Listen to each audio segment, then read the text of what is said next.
It can strike without warning, at any moment. You may be walking across a soft carpet and reaching for the doorknob when suddenly, zap! To understand static electricity, we first need to know a bit about the nature of matter. All matter is made up of atoms that consist of three types of smaller particles: negatively charged electrons, positively charged protons, and neutral neutrons. Normally, the electrons and protons in an atom balance out, which is why most matter you come across is electrically neutral.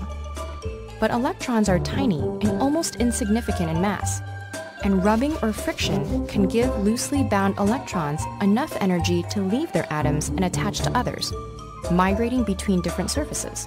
When this happens, the first object is left with more protons than electrons and becomes positively charged, while the one with more electrons accumulates a negative charge. This situation is called a charge imbalance, or net charge separation. But nature tends towards balance.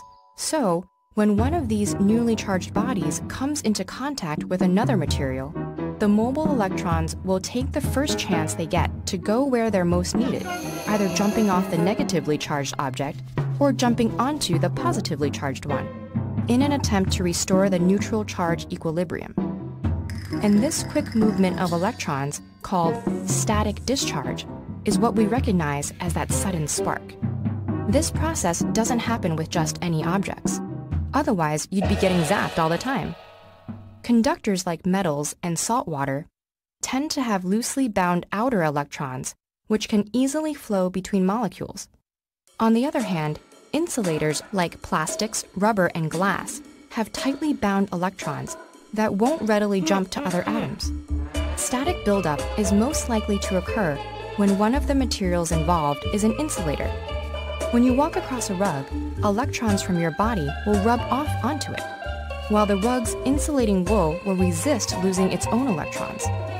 Although your body and the rug together are still electrically neutral, there is now a charge polarization between the two.